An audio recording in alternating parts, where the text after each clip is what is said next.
اعوذ باللہ من الشیطان الرجیم بسم اللہ الرحمن الرحیم.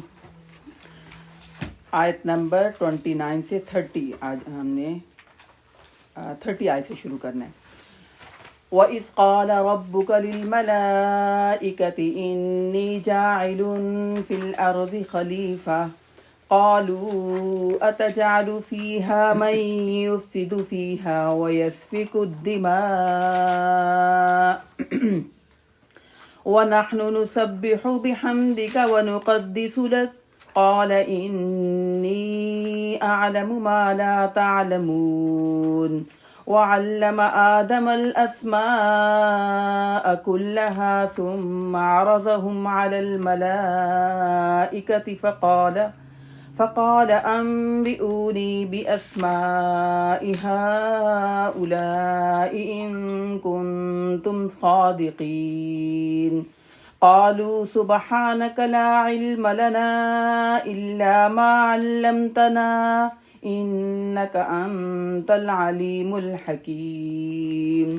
ساری تو عربی نہیں پڑھ سکتے، لیکن جہاں سے شروع کیا کریں گے تھوڑی سی عربی پڑھ لیا کریں گے، ٹھیک ہے؟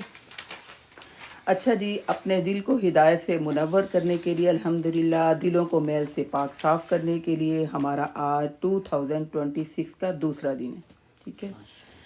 تو کل ہم نے پڑھا تھا متقی، یعنی شروع کے سورۃ فاتحہ میں ہم نے پڑھا تھا کہ یا اللہ ہمیں سیدھا راستہ دکھائی. یہ دعا ہم نے کی تھی، یہ ہم نے اللہ تعالیٰ سے التجا کی تھی، اہدنا الصراط المستقیم.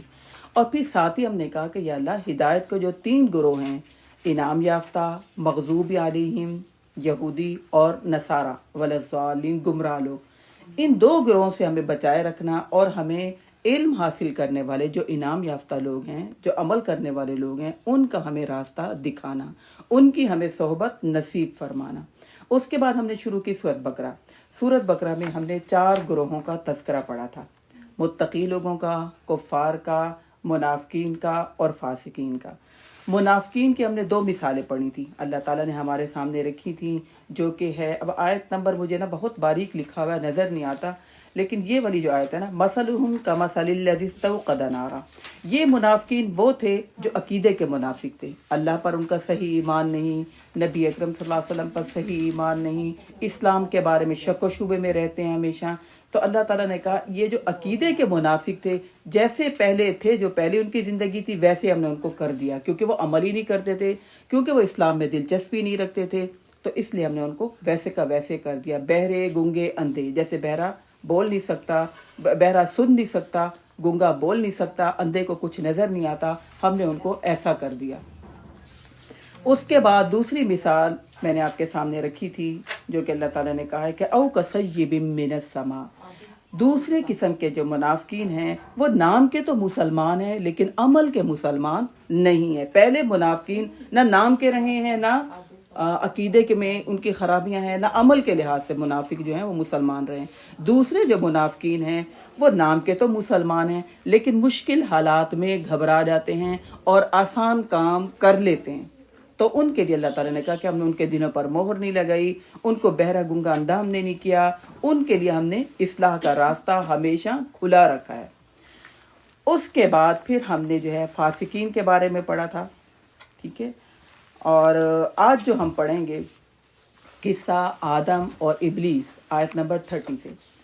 جب کہا آپ کے رب نے فرشتوں سے کہ بے شک میں بنانے والا ہوں زمین میں خلیفتاً، ایک خلیفہ. خلیفہ کون ہوتا ہے؟ خلیفہ دنیا میں اللہ کے نظام کو نافذ کرنے والا ہوتا ہے. خلیفہ اپنی مرضی نہیں کرتا لیکن دنیا میں اللہ کے نظام کو نافذ کرتا ہے. تو اللہ رب العزت یہاں سے ہمیں انسان کی پوری کہانی سنا رہے ہیں کہ انسان کے بارے میں ہمیں نہیں پتا کہ پہلا انسان کون تھا اور وہ کیسے زمین پر آیا. ہمارے ہاں یہ مشہور ہے کہ سائنسدان بھی کہتے ہیں کہ پہلے جو ہے بندر تھے اور پھر بندروں سے پھر انسان بن گئے، جبکہ اس میں اللہ تعالیٰ نے اس بات کو بھی غلط ثابت کیا کہ ایسا نہیں تھا کہ زمین پر پہلے بندر بس رہے ہوں اور پھر بندروں سے انسانوں کو بنایا گیا ہو. تو یہاں اس آیت سے اللہ تعالیٰ ہمیں پہلی کہانی آدم کی تاریخ سے ہمیں سنا رہے ہیں کہ ہم کہاں سے آئے اور پھر ہم کہاں گئے اور پھر اس کے بعد اس دنیا میں ہم کیسے آئے. تو یہاں سے اللہ تعالیٰ کہہ رہے ہیں کہ میں نے فرشتوں سے کہا کہ بے شک میں زمین میں خلیفہ بنانے والا ہوں۔ خلیفہ وہ جو زمین میں دنیا میں اللہ کا نظام نافذ کرے۔ تو ان فرشتوں نے کہا قالوا اتجعل فیہا، وہ کہنے لگے کیا بنائیں گے ایسی مخلوق جو زمین میں فساد کریں گے اور پھر خون بہائیں گے، اور ہم ہیں تو صحیح، ہم آپ کی حمد و ثنا کرتے ہیں، ہم آپ کی تسبیح تقدیس ہم بیان کرتے ہیں۔ تو اللہ تعالیٰ نے جواب دیا کہ جو کچھ میں جانتا ہوں، قال انی اعلم ما لا تعلمون، کہ جو کچھ میں جانتا ہوں وہ تم نہیں جانتے۔ فرشتوں کو علم تھا کہ اگر انسان کو اختیار ملے گا تو یہ زمین پر خون بہائے گا۔ ہو سکتا ہے ان کا اپنا یعنی اس سے پہلے ان کا کوئی آبزرویشن ہو، یا انہوں نے ویسے ہی کہا ہو کہ انسان کو اللہ تعالیٰ زمین میں جب بسائیں گے، جب اختیار دے دیں گے تو پھر یہ جو ہے کیا کریں گے، زمین پر فساد کریں گے۔ لیکن اللہ کو پتا تھا کہ میں انسان کو صرف اختیار نہیں دوں گا، میں انسان کو ہدایت بھی دوں گا۔ اس ہدایت کے ملنے سے انسان زمین پر خون نہیں بہائے گا، اس ہدایت کے ملنے سے انسان زمین پر فساد نہیں کرے گا۔ اور اگر ہدایت نہیں ہوتی تو پھر انسان یہی کام کرتا ہے جس کا اندیشہ فرشتوں کو تھا، زمین میں فساد کرتا ہے، گھروں گھروں میں لڑائیاں کرتا ہے، اور پھر اس کے علاوہ خون خرابہ کرتا ہے۔ لیکن جب ہدایت مل جاتی ہے تو اس کے بعد انسان دوسروں کے حقوق کا خیال رکھتا ہے، اللہ کے حقوق کا خیال رکھتا ہے، اپنے ہاتھ، اپنی زبان، اپنے جسم سے کسی کو بھی نقصان نہیں پہنچاتا۔ نبی اکرم صلی اللہ علیہ وسلم نے فرمایا تم میں سے بہترین وہ شخص ہے جو اپنے ہاتھ، اپنے زبان سے کسی کو بھی نقصان نہ پہنچائے۔ تو اللہ تعالیٰ نے کہا کہ میں انسان کو اختیار دوں گا، لیکن اس کے ساتھ میں اسے ہدایت دوں گا۔ ٹھیک ہے، ہدایت کی ہمیں اتنی زیادہ ضرورت ہے، اتنی زیادہ ضرورت ہے، جس کا انتظام اللہ رب العزت نے کر دیا۔ دیکھیں جب ہم رات کی صبح کے وقت ہماری آنکھ کھلتی ہے، اگر ہمیں ہدایت نہ ہو تو ہم کیسے اٹھ کے نماز پڑھیں گے؟ ہم کیسے اللہ کا حق ادا کریں گے، اللہ کا شکر ادا کریں گے؟ ہم کریں گے نہیں، ہم ویسے جانوروں کی طرح اٹھیں گے اور کھانے پینے میں بھاگیں گے، اور پھر دنیا کے ریل پیل میں ہم مصروف ہو جائیں گے۔ اللہ نے ہمیں ہدایت دی، لمحہ لمحہ ہمیں ہدایت کی ضرورت ہے۔ کھانا کھانا ہے تو ہم نے مسلمانوں کی طرح کھانا کھانا ہے، ہم نے لباس پہننا ہے تو مسلمانوں کے طریقے سے، ہم نے سونا ہے تو مسلمانوں کے طریقے سے۔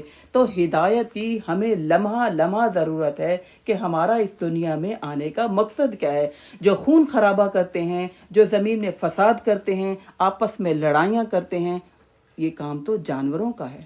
جانور تو تھوڑی سی چیز کے لیے بھی آپس میں لڑ جھگڑ رہے ہوتے ہیں، ایک دوسرے کو مار رہے ہوتے ہیں، نوچ رہے ہوتے ہیں۔ تو اللہ تعالیٰ نے کہا میں انسان کو صرف اختیار نہیں دوں گا، میں ان کو ہدایت بھی دوں گا۔ اور فرشتوں سے کہا قال انی اعلم ما لا تعلمون، بے شک میں خوب جانتا ہوں جو تم نہیں جانتے۔ اس زمین پر میری مخلوق میں سے ایسے لوگ ہوں گے جو راتوں کو اٹھ کر مجھے منائیں گے۔ ٹھیک ہے، اس زمین پر رہتے ہوئے لوگ ہوں گے جو 5 وقت کی نماز بھی پڑھیں گے، تسبیح بھی کریں گے، تحمید بھی کریں گے، اپنی مصروفیات میں سے ٹائم نکال کر۔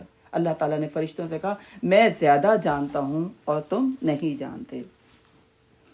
وَعَلَّمَ آدَمَ الْأَسْمَاءَ، اور اس نے پھر آدم کو نام سکھلا دیے۔ یعنی فرشتے تو انسان کی فضیلت کو نہیں سمجھ رہے تھے، اللہ نے انسان کی، آدم کی فضیلت کیسے بڑھائی؟ نام سکھلا دیے، یعنی علم دیا۔ علم سے انسان کی فضیلت بڑھ گئی۔ اللہ نے کچھ بھی نام سکھا دیا۔ یہاں پر کوئی یعنی ہم یہ ڈسکس کرتے ہیں پتہ نہیں وہ کون سے تھے، شب و روز کے نام سکھائے، کیا؟ اللہ نے کہا میں نے انسان کو علم سکھایا۔ علم دنیا کا بھی علم اور دین کا بھی علم کس نے سکھایا ہمیں؟ اللہ رب العزت نے۔ دنیاوی علم ہی ہمیں اللہ نے سکھایا، وہ کوئی برا علم نہیں ہے۔ ہاں اس کے ساتھ ہمیں اللہ کی پہچان والی علم ضرور ہونا چاہیے۔ اللہ نے کہا کہ میں نے آدم کو تمام نام سکھا دیے، اور پھر میں نے ان سے کہا کہ ان کو پیش کرو فرشتوں پر۔ تو فقال انبئونی باسماء ہؤلاء، تو ان سے کہا کہ تم اپنے مجھے بتاؤ ان ناموں کے بارے میں اگر تم سچے ہو۔ اللہ تعالیٰ نے آدم سے کہا کہ فرشتوں کے سامنے نام بتاؤ، اور پھر اللہ تعالیٰ نے کہا کہ بھئی بتاؤ اگر تم سچے ہو۔ تو فرشتوں سے کہا تمہیں نام یہ آتے ہیں؟ تو ان کو تو اللہ نے یہ علم نہیں دیا تھا۔ لہذا ہمیں جو بھی خوبی ملی ہوتی ہے، ہمیں جو بھی علم ملا ہوتا ہے، چاہے دینی چاہے دنیاوی، جو بھی دنائی، جو بھی حکمت، جو بھی ہدایت کی بات ملی ہوتی ہے، وہ ہمیں اللہ رب العزت کی طرف سے ملی ہوتی ہے، اور اللہ رب العزت نے اس کا انتظام کیا ہوا ہے۔ تو فرشتوں کو تو نہیں آئے وہ نام، انہوں نے کہا قالوا سبحانک لا علم لنا الا ما علمتنا، وہ کہنے لگے پاک ہے تو، ہمیں اس کا علم نہیں مگر وہی علم ہمیں ہوتا ہے جو آپ ہمیں بتا دیتے ہیں۔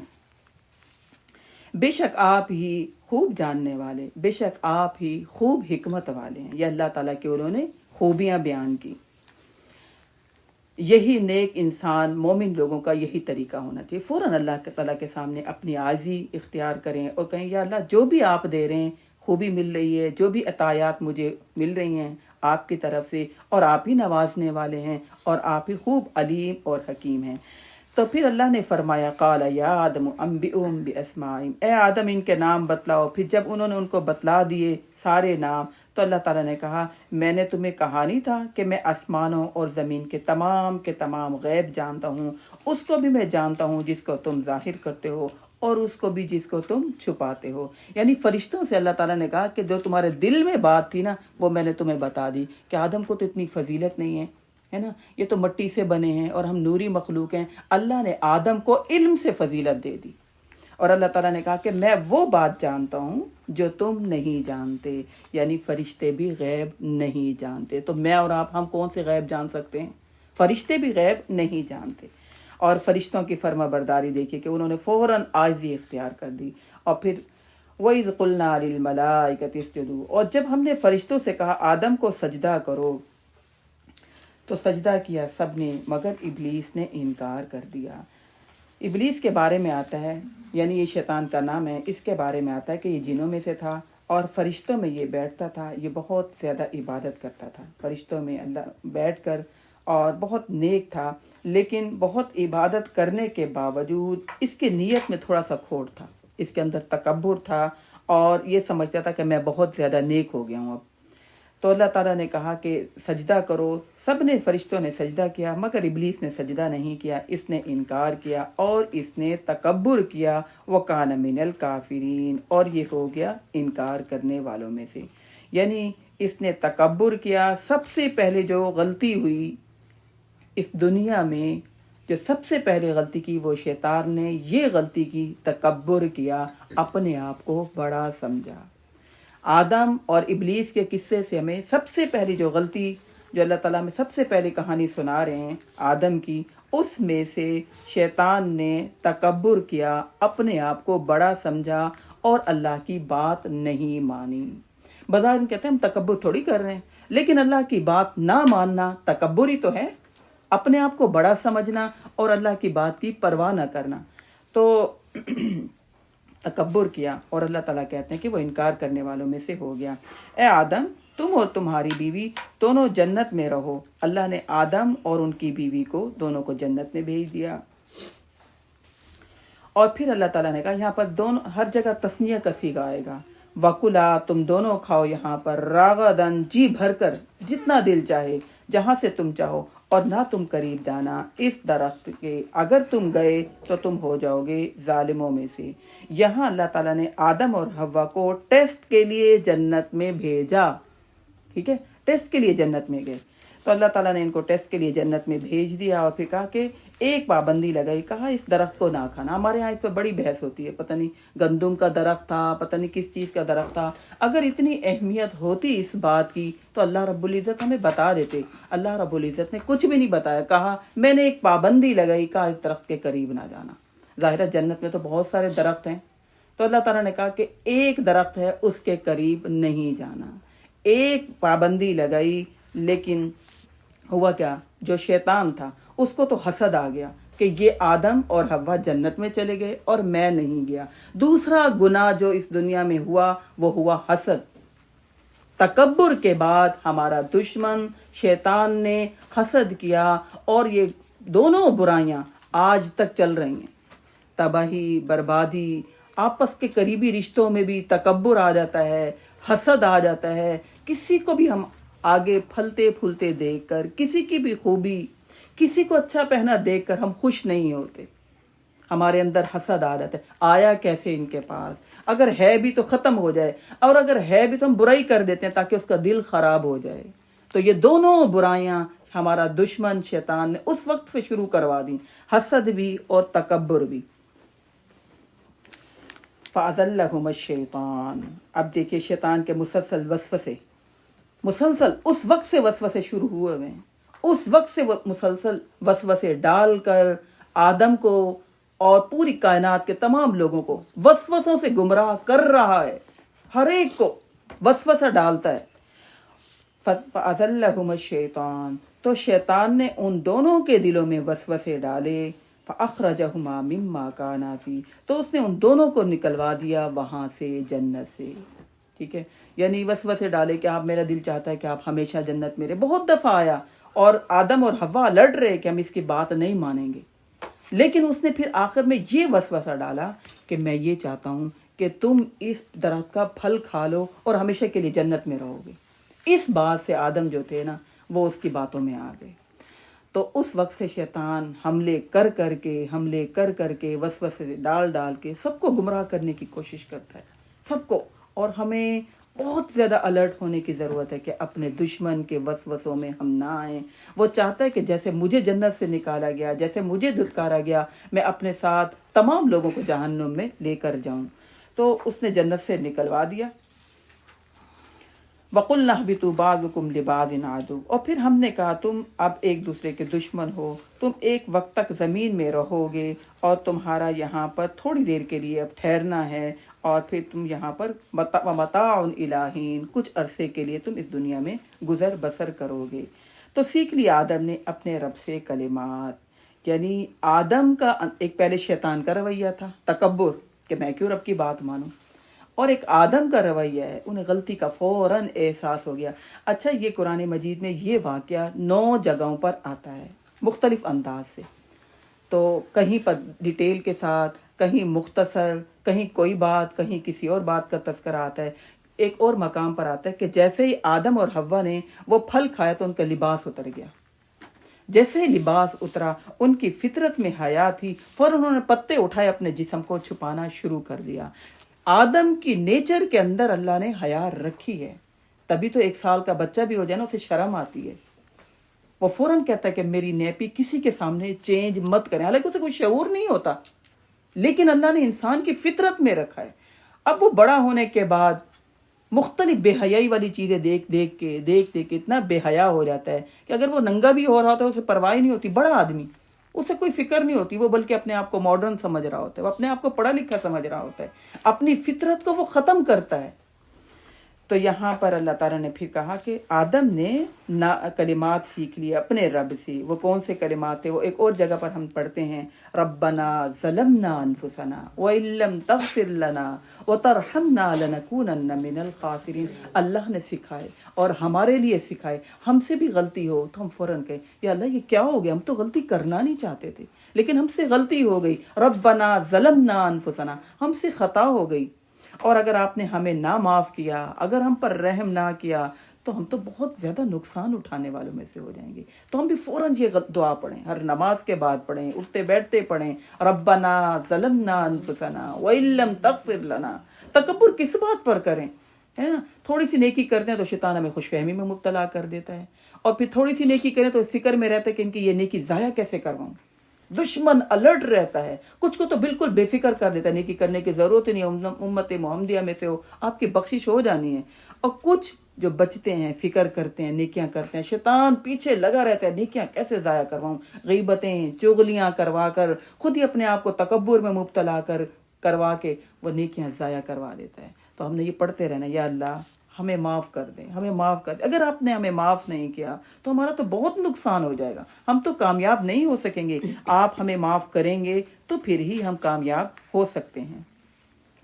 آدم علیہ السلام نے اپنے رب سے کلمات سیکھے، اور سیکھنے کے بعد یہ دعا پڑھنی شروع کر دی۔ فتاب علیہ، اللہ نے ان کی دعا قبول کر لی، کیونکہ اللہ رب العزت انہ هو التواب الرحیم، بے شک بہت توبہ قبول کرنے والا اور رحم کرنے والا ہے۔ قلنا اهبطوا منها جميعا، پھر اللہ تعالیٰ نے کہا کہ اب یہاں سے تم لوگ اتر جاؤ، یعنی اللہ نے پھر زمین پر اتار دیا۔ اب یہ جو زمین پر اتارنا تھا یہ اللہ تعالیٰ نے سزا کے طور پر نہیں اتارا۔ بعض لوگ کہتے ہیں اللہ نے تو زمین کا خلیفہ بنایا تھا اور پھر جنت میں بھیجا، اور پھر اللہ نے جو زمین پر بھیجا آدم کو، تو آدم علیہ السلام کی سزا کی وجہ سے ہم زمین پر بس رہے ہیں۔ نہیں، اللہ رب العزت کی یہ پلاننگ تھی، ٹھیک ہے، اللہ نے پہلے ہی طے کیا ہوا تھا کوئی سزا کے طور پر اللہ رب العزت نے آدم کو دنیا میں نہیں بھیجا۔ اور پھر ساتھ ہی اللہ نے کہہ دیا فَإِمَّا يَأْتِيَنَّكُم مِّنِّي هُدًى فَمَن تَبِعَ هُدَايَ فَلَا خَوْفٌ عَلَيْهِمْ وَلَا هُمْ يَحْزَنُونَ۔ اب تم دنیا میں چلے گئے ہو، اب تمہارا امتحان ہوگا۔ پہلے جنت میں امتحان ہوا تھا، اب دنیا میں امتحان ہوگا۔ وہاں تم امتحان پر پورا اترو گے۔ جب آئے گی تمہارے پاس میری طرف سے ہدایت، تو جو بھی اس ہدایت کی پیروی کرے گا تو پھر اس کے بعد فلا خوف علیہم ولا ہم یحزنون، اللہ نے ساتھ یہ خوشخبری دے دی تو پھر ایسے لوگوں کو نہ ہی کچھ خوف ہوگا اور نہ ہی غمگین ہوں گے۔ خوف کہتے ہیں آنے والے غم کو، مستقبل میں، اور غم سے مراد پچھلے غم۔ اللہ رب العزت نے کہا کہ جب تم ہدایت پر عمل کرو گے دنیا میں جانے کے بعد تو تمہیں پھر نہ ہی پچھلے آنے والے غم ہوں گے، اس کا ڈر ہوگا، اور نہ ہی تمہیں پچھلے غم ہوں گے اگر تم میری ہدایت کے ساتھ جڑے رہو گے کہ بھئی جو ہونا تھا اللہ کے حکم سے ہوا ہے، اللہ نے اس میں میرے لیے کوئی نہ کوئی بہتری، مصلحت، حکمت رکھی ہوگی، تو غم بڑے غم نہیں رہیں گے۔ تو یعنی ہدایت کی پیروی کرنے کے لیے امتحان تو دنیا میں ہوں گے، لیکن پھر اس کے بعد پھر تم بعد میں جنت میں آؤ گے، وہاں پر ٹینشن فری زندگی ملے گی۔ دنیا میں ٹینشن فری زندگی نہیں ملے گی، لیکن آج بھی ہم دنیا میں کوشش کرتے ہیں کہ ہم ایسی زندگی گزاریں بالکل پرسکون زندگی ہو۔ اس کے لیے اللہ نے کہا میری طرف سے ہدایت آئے گی، فمن تبع ہدایا فلا خوف علیہم ولا ہم یحزنون۔ میٹیریل چیزوں سے سکون نہیں ملے گا، ٹھیک ہے، پھر بھی سونے کی دوائیاں پھانک کے سو گے، اگر بہت مہنگے بیڈ پر بھی سو رہے ہو، بہت بڑے لگژری گھر میں بھی رہ رہے ہو، آرام دہ مستقل چیزیں، نوکر چاکر، گاڑیاں، سب چیزیں رکھی ہوئی ہیں، لیکن اگر ہدایت سے دور ہو تو پرسکون زندگی نہیں ملے گی۔ یہ اللہ نے بتا دیا جب سے آدم کو بھیجا، جب میری طرف سے ہدایت آئے گی اس پر عمل کرو گے پھر ٹینشن فری زندگی ہوگی۔ والذین کفروا وکذبوا بآیاتنا، اور وہ لوگ جنہوں نے کفر کر دیا، مانا ہی نہیں اللہ کی باتوں کو اور جھٹلا دیا ہماری آیات کو، اللہ رب العزت نے بتا دیا کہ پھر یہ لوگ جہنمی ہوں گے اور یہ جہنم میں ہمیشہ رہیں گے۔ تو یہاں تک تو قصہ آدم اور ابلیس ختم ہو گیا، ٹھیک ہے۔ تو پیچھے سے میں نے آپ کو سارا ربط بتایا تھا کہ فاسقین کا تذکرہ ہوا، اور فاسقین کا تذکرہ کرنے کے بعد یعنی 4 گروپ کا تذکرہ کرنے کے بعد یہاں پر اللہ تعالیٰ نے انسان کی سب سے پہلے انسان کی ہمیں تاریخ بتائی اور سب سے پہلے ہمیں دشمن کا بھی بتا دیا، ٹھیک ہے۔ تو اس کے بعد پھر آگے اللہ تعالیٰ بنی اسرائیل کی تاریخ ہمارے سامنے رکھ رہے ہیں کہ اللہ تعالیٰ اس رکوع کے اندر بنی اسرائیل کو دعوت کیسے دے رہے ہیں۔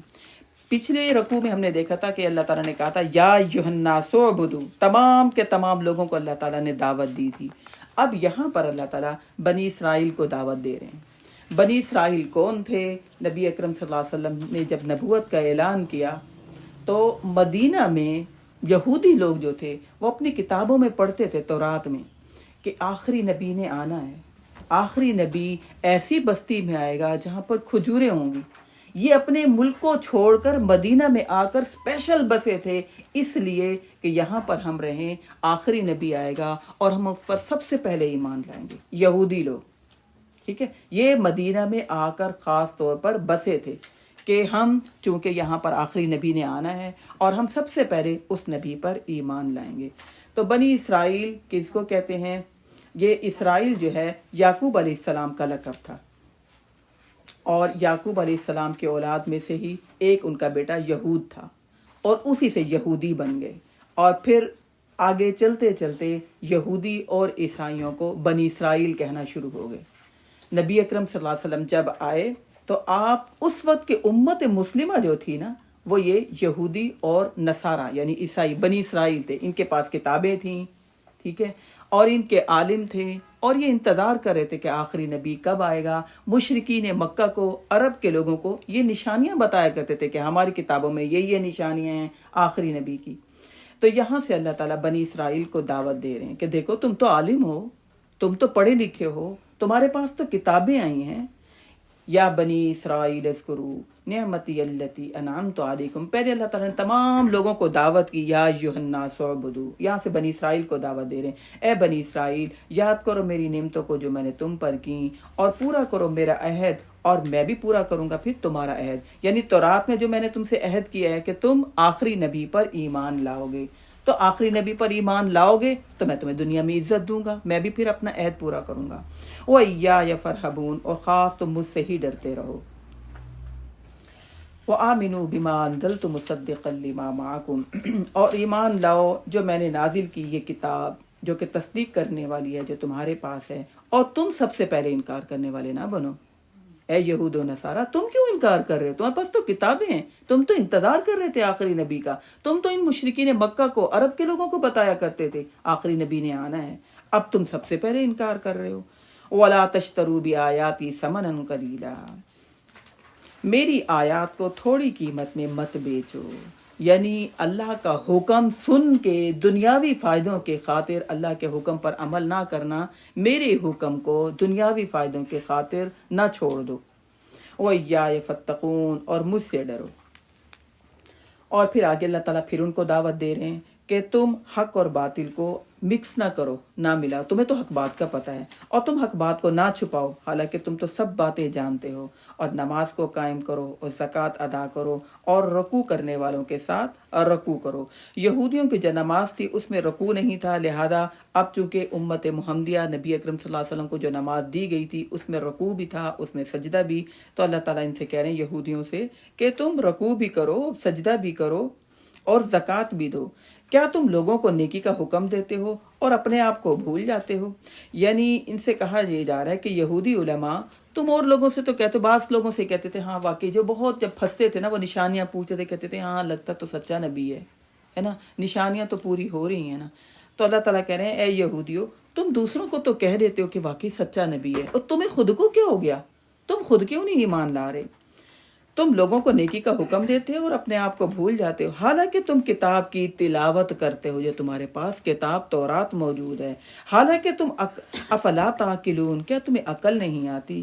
اور پھر اس کے بعد آگے اللہ تعالیٰ کہہ رہے ہیں وَاسْتَعِينُوا بِالصَّبْرِ وَالصَّلَاةِ، صبر اور نماز سے مدد مانگو. یعنی دنیاوی تکلیف آئیں تو تب تو ہم صبر کرتے ہیں، کیا جب دین کے معاملے میں تکلیف آئے پھر نہیں ہم نے صبر کرنا ہے نا؟ صبر کرو، نماز پڑھ، مدد مانگو اللہ سے صبر کے ساتھ اور نماز کے ساتھ. یعنی مومن کی دنیاوی زندگی میں جب بھی تکلیفیں آئیں گی تو پھر اس نے کیا کرنا ہے؟ نماز پڑھنی ہے، اللہ سے مدد مانگنی ہے. اور پھر بھی وہ تکلیف دور نہ ہو، پھر بھی وہ مصیبت پریشانی دور نہ ہو، پھر بھی دل بے چین ہو، پھر کیا کرنا ہے؟ پھر صبر کرنا ہے، پھر اپنے آپ کو روکے رکھنا ہے، پھر واویلا نہیں مچانا، ناشکری نہیں کرنی، پھر اللہ سے گلے شکوے نہیں کرنا. تو دو گر کی باتیں اللہ تعالیٰ نے بتا دی، جب تکلیفیں آئیں، جب پریشانی آئیں، دنیاوی معاملات میں یا دینی معاملات میں.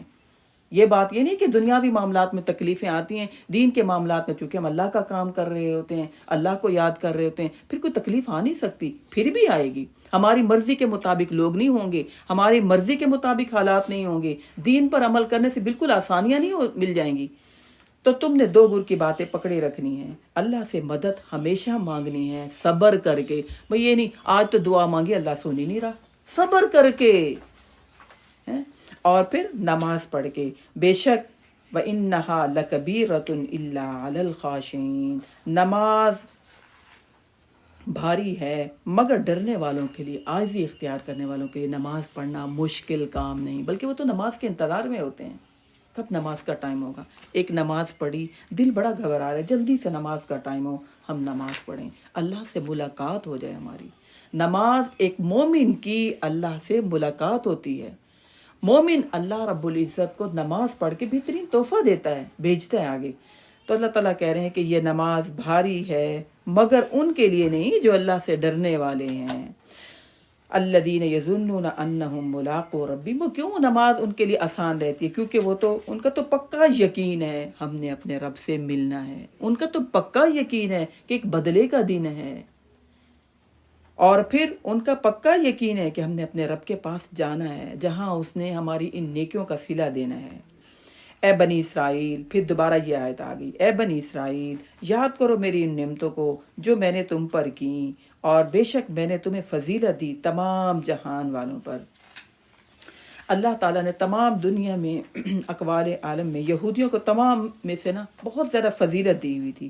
انہوں نے اس فضیلت کا شکریہ ادا کرنے کے بجائے بلکہ وہ اس تکبر میں مبتلا ہو گئے کہ ہم تو اللہ کے بڑے چہیتے لوگ ہیں، ہم میں تو انبیاء آ رہے ہیں، ہم انبیاؤں کی اولاد ہیں، ہمیں اللہ تعالیٰ جہنم میں نہیں بھیجے گا، ہم جیسے دل چاہے کریں۔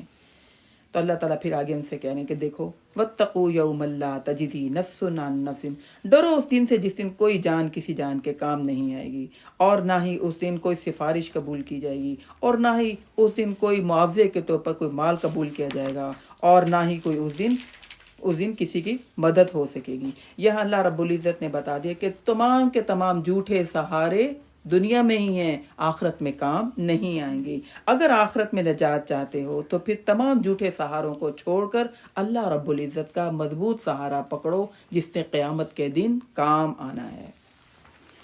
اور پھر یہاں سے پھر آگے اللہ تعالیٰ یاد دلا رہے ہیں بنی اسرائیل کو احسان، ٹھیک ہے۔ ہم کس کی تاریخ پڑھ رہے ہیں؟ بنی اسرائیل کی، جو اس دور کے امت مسلمہ تھے، اور آج کے دور میں بھی یہود و نصارہ جو ہیں وہ آج کے دور میں یہ امت مسلمہ نہیں ہے۔ نبی اکرم صلی اللہ علیہ وسلم کے آنے کے بعد اب امت مسلمہ امت محمدیہ بن گئی۔ ان کے ساتھ ہوا یہ معاملہ کہ اللہ رب العزت ان کو وارننگ بار بار دے رہے ہیں کہ دیکھو ایسا نہ کرو، دیکھو تم ایمان لے آؤ، دیکھو تم سدھر جاؤ۔ نبی اکرم صلی اللہ علیہ وسلم کے آنے سے پہلے ان سے کہتے تھے اللہ تعالیٰ انبیاء کو قتل نہ کرو، انبیاء کی نافرمانی نہ کرو۔ انہوں نے انبیاء کو قتل کرنا بھی شروع کر دیا، نافرمانی تو کرتے ہی کرتے تھے۔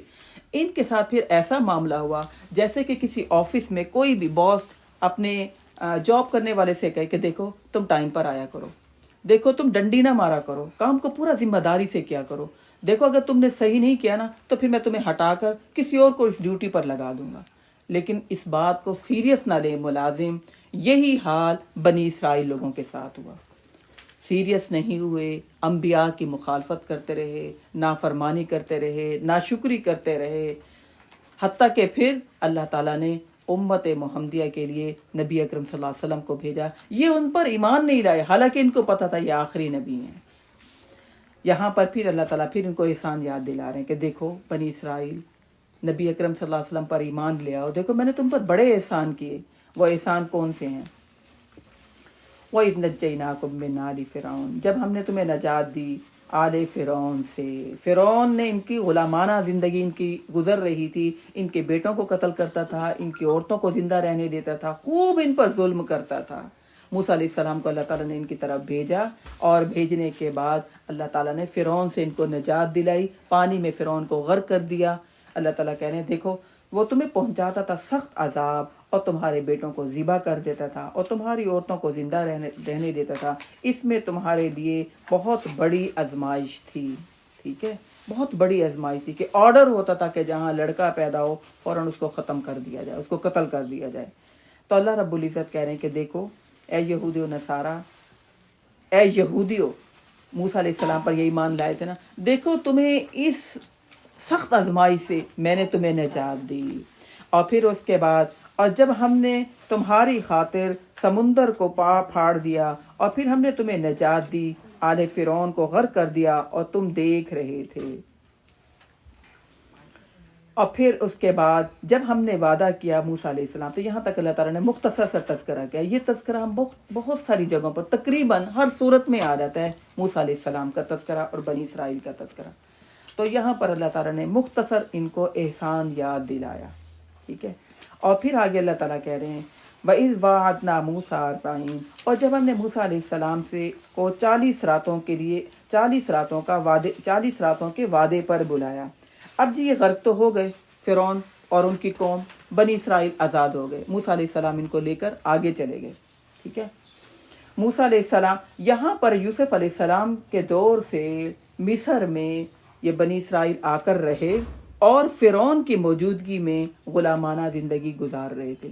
اللہ تعالیٰ نے موسیٰ علیہ السلام کو چنا، ان کی طرف بھیجا، ان کی غلامانہ زندگی ختم کرائی اور فرعون کو غرق کرا دیا۔ اب یہ آگے آ گئے، ٹھیک ہے، شام کی طرف آ گئے، مصر پیچھے چھوڑ کر آ گئے۔ وہاں پر ایک عمالقہ قوم بسی، اور وہ بس رہی تھی وہاں پر آ کر. انہوں نے کیا کیا, ایک بچڑا بنایا اور وہ اپنے بچڑے کی پوجا کیا کرتے تھے اور شرک کیا کرتے تھے وہ بہت زیادہ. تو یہاں پر اللہ تعالیٰ نے, اب ان کو شریعت کی ضرورت تھی موسیٰ علیہ السلام کو اور ان یہودیوں کو. تو اللہ تعالیٰ نے موسیٰ علیہ السلام کو بلایا اپنے پاس 40 راتوں کے لیے. اللہ تعالیٰ کہہ رہے ہیں جب موسیٰ علیہ السلام میرے پاس کوہ طور پر شریعت کے لیے آئے تو تم نے کیا کیا, بچھڑے کو پیچھے بنایا. اس قوم کو دیکھتے ہوئے, ان کے پاس گائیں ہیں, وہ گائیں کی پوجا کرتے ہیں, تم لوگوں نے بچھڑا بنا دیا اور پھر تم ثم اتخذتم العجل من بعدہ وانتم ظالمون. موسیٰ علیہ السلام کے غیر موجودگی میں تم نے بچڑے کو معبود بنا لیا اور تم واقعی ظالم قوم ہو. اس کے بعد اللہ تعالیٰ نے جب موسیٰ علیہ السلام واپس آئے, واپس آنے کے بعد ان سے یہ جو بہت بڑی غلطی ہوئی کہ انہوں نے بچڑے کی پوجا کرنی شروع کر دی, اللہ تعالیٰ کہتے ہیں کہ ہم نے پھر تمہیں معاف کر دیا تاکہ تم شکر گزار بن جاؤ.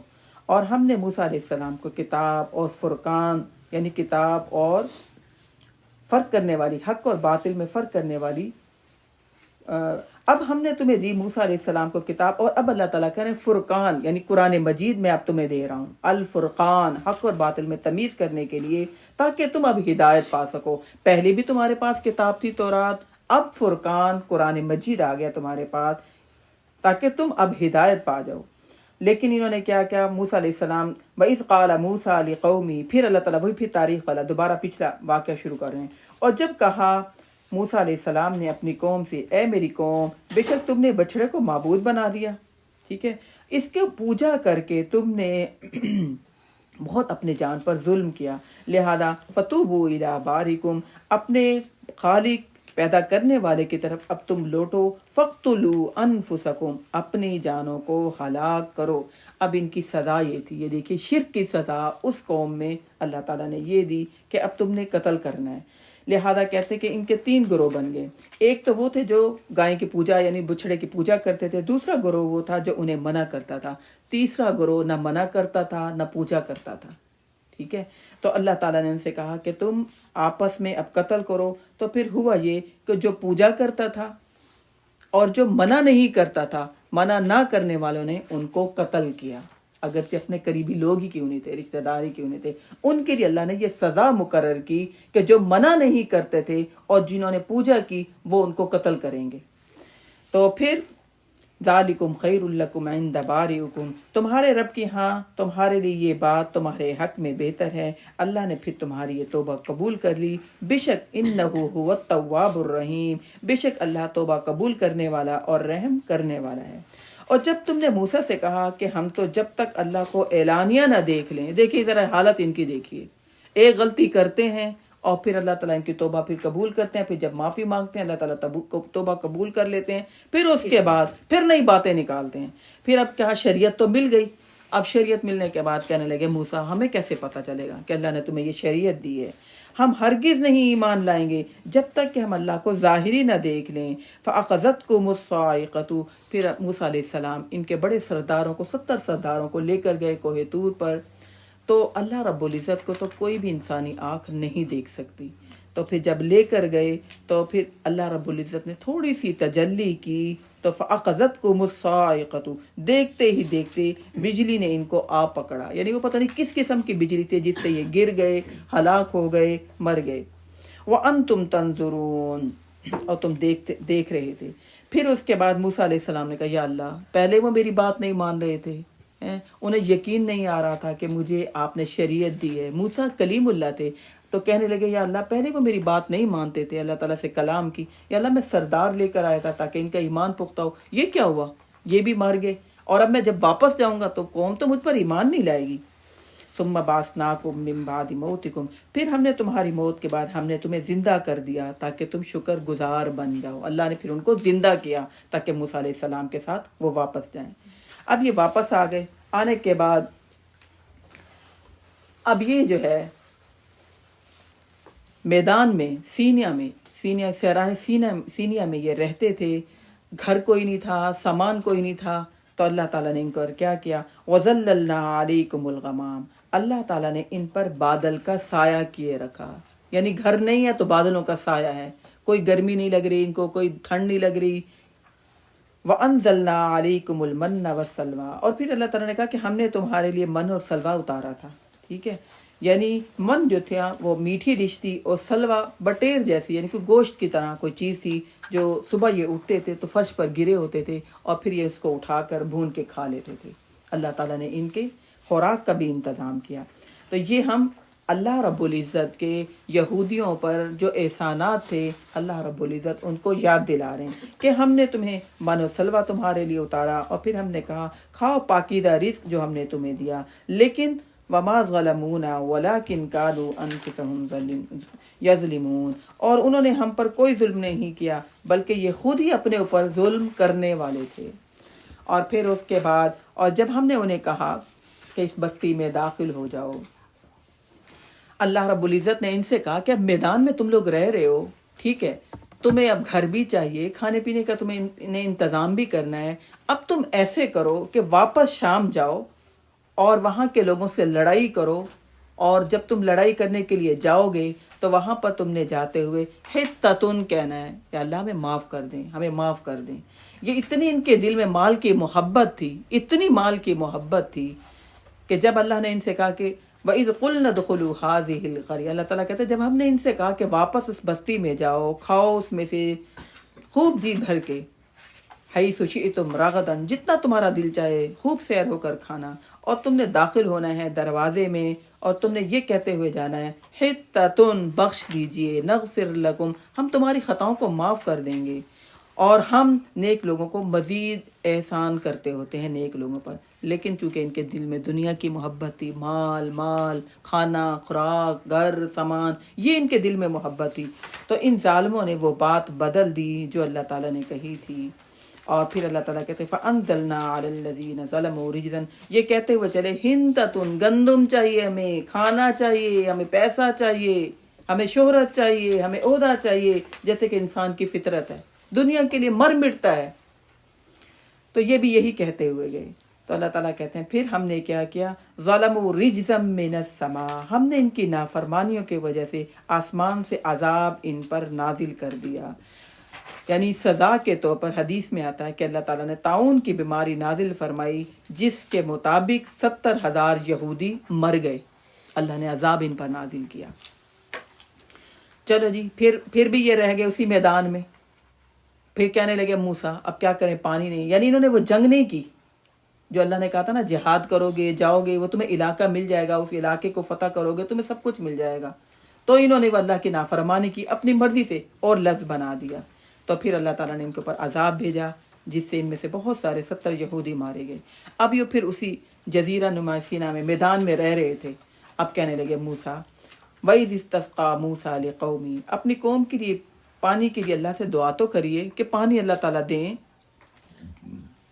بادل کا بھی انتظام ہو گیا، ہمارے اوپر ہو جاتا ہے کہ سایہ رہتا ہے، کھانے کا بھی انتظام ہو گیا، لیکن پانی تو ملنا چاہیے.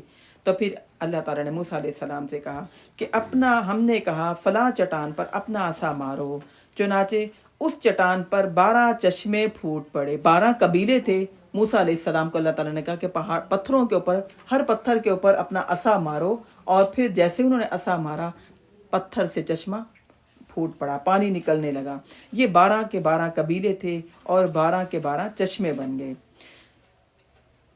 فَانْفَجَرَتْ مِنْهُ اثْنَتَا عَشْرَةَ عَيْنًا، اس چٹان سے 12 چشمے پھوٹ پڑے اور ہر قبیلے نے اپنے پانی پینے کی جگہ کو جان لیا. اور پھر اللہ تعالیٰ کہتے ہیں کہ ہم نے ان سے کہا کھاؤ پیو اللہ کے رزق میں سے، وَلَا تَعْثَوْا فِي الْأَرْضِ مُفْسِدِينَ، اور زمین میں فساد نہیں کرنا، ٹھیک ہے نا، زیادتی نہیں کرنی، ظلم نہیں کرنا، ناانصافی نہیں کرنی. اور جب تم نے کہا اے موسیٰ ہم ایک طرح کے کھانے پر ہرگز صبر نہیں کر سکتے، یعنی من و سلوا روزانہ میٹھی ڈش بھی مل جاتی ہے، بٹیر بھی مل جاتا ہے، یہی روزانہ کھاتے رہیں، منہ کا ٹیسٹ، ٹھیک ہے نا. تو یہ بنی اسرائیل کے اندر برائی تھی. انہوں نے یہ کہا کہ ہمیں زبان کا ٹیسٹ چاہیے، کھانے میں تبدیلی آنی چاہیے، روزانہ ہم ایک کھانا نہیں کھا سکتے. تو یہی بیماری آج ہمارے اندر بھی آ گئی ہے. مزے کی چیز ہونی چاہیے، کئی ڈشیں ہونی چاہیے، ٹھیک ہے. اور پھر ہم کھپتے ہیں، پھر ہم محنت کرتے ہیں. اللہ نے بنی اسرائیل کے لیے آسانی کر دی تھی کہ دیکھو تم نے عبادت کرنی ہے، تم نے تورات سیکھنی ہے، ٹھیک ہے، اور اس کے بعد فساد نہیں کرنا، حق نہیں مارنا، زیادتیاں نہیں کرنا، ظلم ناانصافی نہیں کرنی. تمہاری خوراک کا اللہ نے انتظام کر دیا، کھاؤ پیو اور آرام سے رہو، جتنا دل چاہے کھاؤ. لیکن وہ کہنے لگے نہیں، زبان کا ٹیسٹ بدل بدل کے ہمیں کھانے چاہیے، ہم تھک گئے ہیں، ہم تنگ آ چکے ہیں، ہم ایک ہی کھانا کھاتے رہیں. ناشکری کی، اللہ کی رضا کے پیچھے بھاگنے کے بجائے وہ ٹیسٹ کے پیچھے بھاگے. آج مسلمان بھی ٹیسٹ کے پیچھے بھاگ رہے ہیں، نماز کا ٹائم نہیں، بچوں کی تربیت کا ٹائم نہیں ہے نا. کہتے ہیں کیسے کلاس میں آئیں، ٹائم ہی نہیں ہے، ٹیسٹ کے پیچھے بھاگ رہے ہیں ہے نا. اس بچے کی فرمائش یہ ہے، اس بچے کی فرمائش یہ ہے، اس کی فرمائش یہ ہے، اور پھر کہتے ہیں بچوں نے پاگل ہی کر کے رکھ دیا ہے نا. خود ہی تو پاگل ہونے کو تیار ہیں، اللہ نے تو نہیں بنایا. تو یہ پھر کہنے لگے کہ یا اللہ، اے موسیٰ اپنے رب سے دعا کرو، ٹیسٹ چاہیے، مزے کی چیزیں چاہیے. کون سی چیزیں چاہیے؟ اپنے رب سے دعا کرو وہ ہمارے لیے زمین سے نکالے، من بقلہا و قصائہا و فومیہا و عدسہا و بصلہا، ساگ، ترکاری، اناج، مسور اور پیاز، سب کچھ ہے نا، سب کچھ چاہیے کھانے پینے کے لیے. دنیا مانگی. قال تستبدلون الذی هو ادنی بالذی هو خیر. موسیٰ علیہ السلام نے کہا کیا تم بہتر چیز کو چھوڑ کر گھٹیا چیز مانگتے ہو؟ اللہ نے تمہاری خوراک کا انتظام کیا ہوا ہے، تم کہتے ہو نہیں ہم نے خود ہی کمانا ہے، خود ہی ہل چلانے ہے، خود ہی کھیتی باڑی کرنی ہے، خود ہی کاٹنا ہے، خود ہی پکانا ہے. تم دنیا میں کھپنا چاہتے ہو ہے نا. اللہ نے تو تمہیں بہترین زندگی دے دی، اور پھر اس کے علاوہ تم کھلی جگہ پر رہتے ہو، آزاد ہو، تمہیں کوئی غلامانہ زندگی نہیں ملی ہوئی ہے نا. تم فرعون کے دور میں غلامانہ زندگی گزارتے تھے، اپنا سر نہیں اٹھا سکتے تھے، اپنی مرضی سے کچھ کھا پی نہیں سکتے، اپنا علاج نہیں کر سکتے تھے. اللہ نے اس غلامانہ زندگی سے نکال کر تمہیں آزاد زندگی گزارنے دی کا موقع دیا. اللہ تعالیٰ نے تمہیں کہا کہ تم بہتر چیز کو چھوڑ کر ادنا چیز مانگتے ہو. چلو پھر اگر تم خود ہی محنت کرنا چاہتے ہو، اگر تمہیں خود ہی بہت دنیا کی فکر ہے تو کھپو پھر دنیا میں. وہ حدیث میں آتا ہے نا کہ نبی اکرم صلی اللہ علیہ وسلم نے فرمایا کہ اللہ تعالیٰ کہتے ہیں ایک بندے کی چاہت ہے، ایک اللہ کی چاہت ہے نا. اگر بندے نے اپنی چاہت کو اللہ کی چاہت کے ساتھ ملا دیا تو اللہ رب العزت کہتے ہیں میں تمہیں وہ دوں گا جو تم چاہتے ہو، تمہاری چاہت ہے. لیکن اگر تم نے اپنی چاہت کو اللہ رب العزت کی چاہت کے ساتھ نہیں ملایا تو میں تمہیں دنیا میں کھپا دوں گا، لیکن ہوگا وہی جو میں چاہوں گا. ہم دنیا میں کھپتے ہیں اور ہم سمجھتے ہیں جتنی زیادہ محنت کریں گے نا اتنا ہمارا اسٹیٹس اچھا ہو جائے گا، پرسکون زندگی ہو جائے گی. تو موسیٰ علیہ السلام نے ان سے کہا کہ اچھا دنیا مانگ رہے ہو، دنیا کی تمہیں فکر ہے نا، دنیا کے لیے محنت کرنی ہے، تو جاؤ پھر اہبطوا مصرا، اس شہر میں چلے جاؤ، پھر وہاں پر تمہارے لیے وہی ہوگا جو تم سوال کر رہے ہو. پھر کھپو دنیا کے لیے، محنت کرو. اور پھر وضربت علیہم الذلۃ والمسکنہ، اور اللہ تعالیٰ نے انعام کے طور پر پھر ان پر ذلت اور بدحالی مسلط کر دی. یعنی پھر یہ یہودی قوم انتہائی مالدار تو ہو گئی لیکن انہیں عزت نہیں ملی. آج تک اس قوم کو عزت نہیں ملی ہوئی. یہ تعداد میں بھی تھوڑے ہیں اور دوسری قوموں سے پٹتے بھی رہتے ہیں. وضربت علیہم الذلۃ والمسکنۃ وباؤوا بغضب من اللہ، اور اللہ کے غضب میں تم گھر گئے ہو. یہ ذالک بانہم کانوا، اس وجہ سے یہ ہوا کہ تم نے اللہ کی آیات کا انکار کر دیا اور انبیاء کو ناحق قتل کرتے رہے تم بغیر حق کے. اور پھر ذالک بما عصوا وکانوا یعتدون، یہ اس وجہ سے کہ تم نافرمانی کرتے تھے اور تم حد سے نکل جانے والے تھے. یعنی جو نبی نے بتایا وہ نہیں کرنا، ہم نے اور طریقے سے کرنا ہے.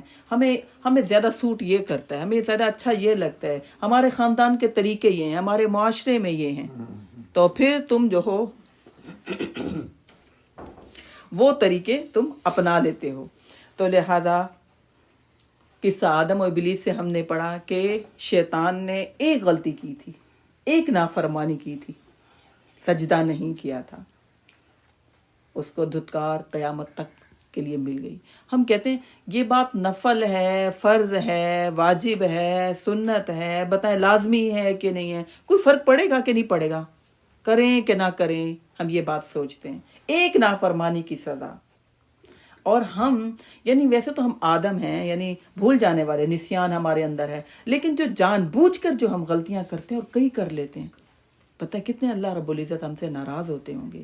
اور یہاں یہودیوں کے اللہ تعالیٰ نے بتائی بات کہ یہ بھی نبی سے بحث کرتے تھے اور پھر غلطی کرتے تھے اور پھر کہتے تھے موسیٰ رب سے معافی ہم نے مانگ لی ہے، تو بھی موسیٰ رب سے معافی مانگ اور پھر اللہ سے ہمارے لیے یہ احسانات مانگ. اللہ تعالیٰ وہ احسان کر دیتے تھے. جیسے نعمتیں ملتی تھی پھر رب کو بھول جاتے تھے، پھر شریعت کو بھول جاتے تھے.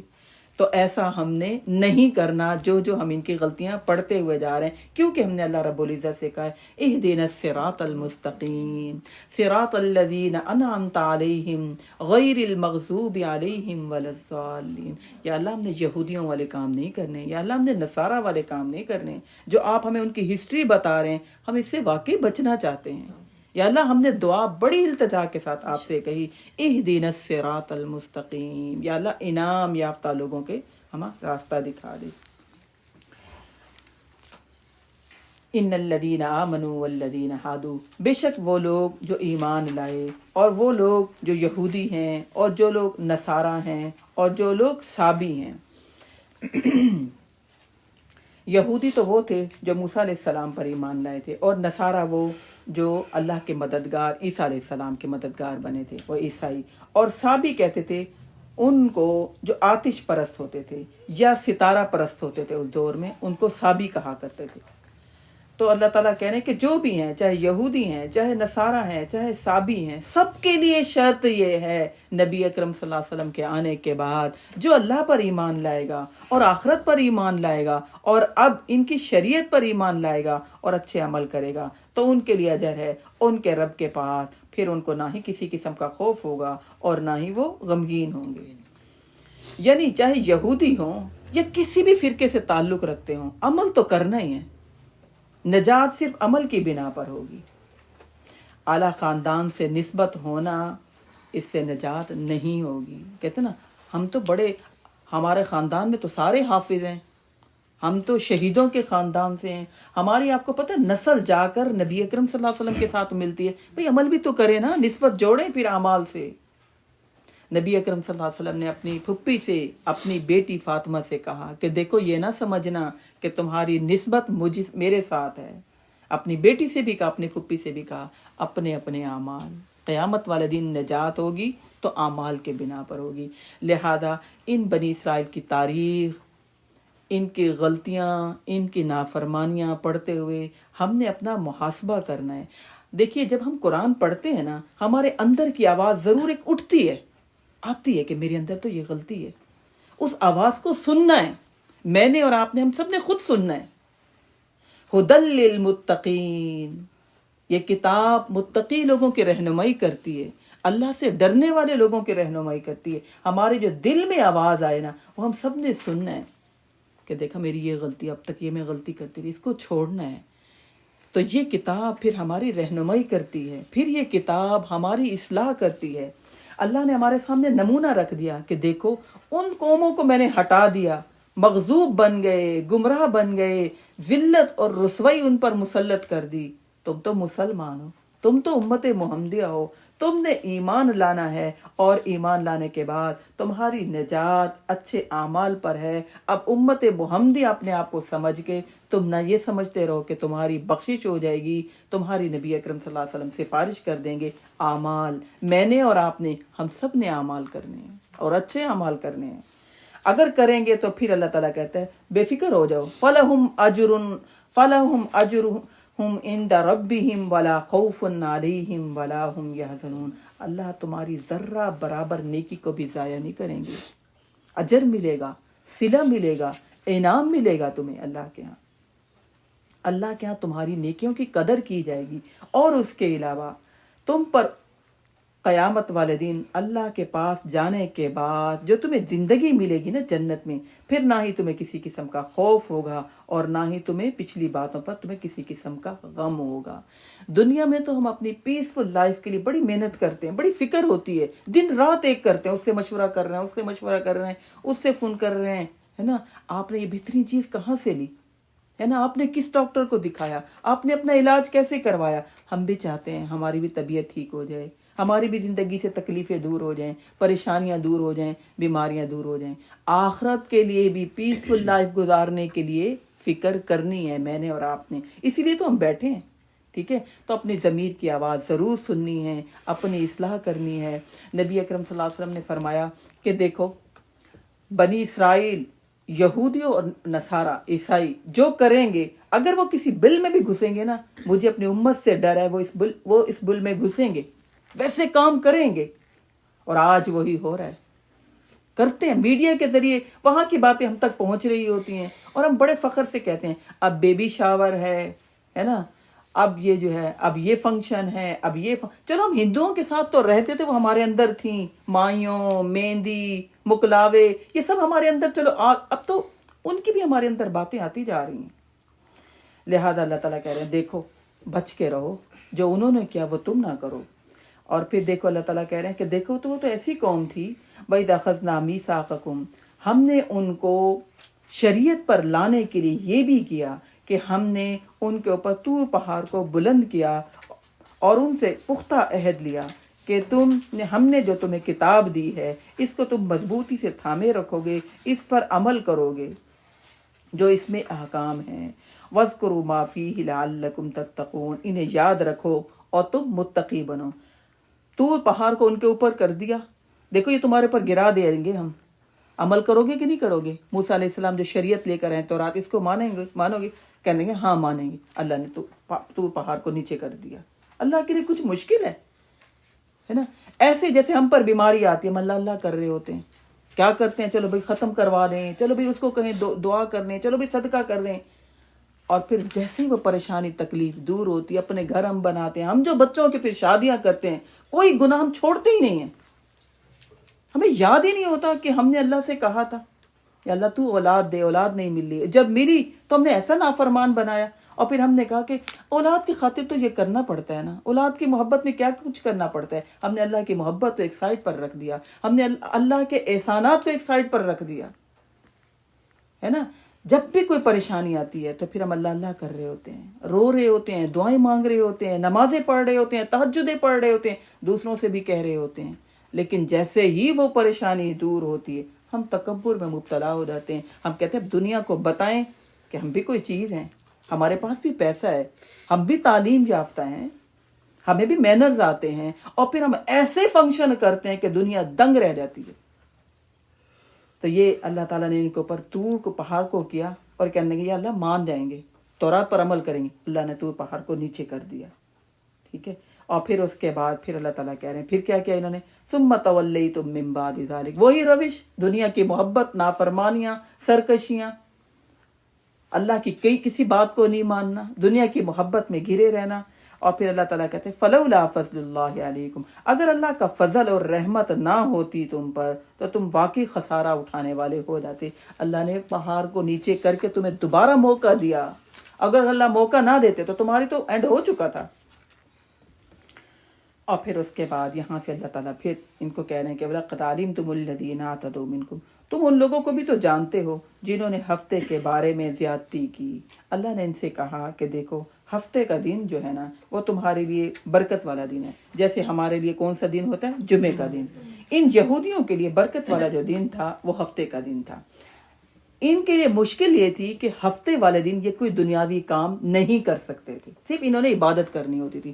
ہمارے لیے تو یہ ہے نا کہ جمعے سے پہلے کوئی دنیاوی کام نہ کرو، جمعہ پڑھو اور اس کے بعد کوشش کرو، محنت کرو، جو بھی کام کرنا ہے کرو، صرف جمعے کے ٹائم عبادت کرنی ہے، جمعہ پڑھنا ہے۔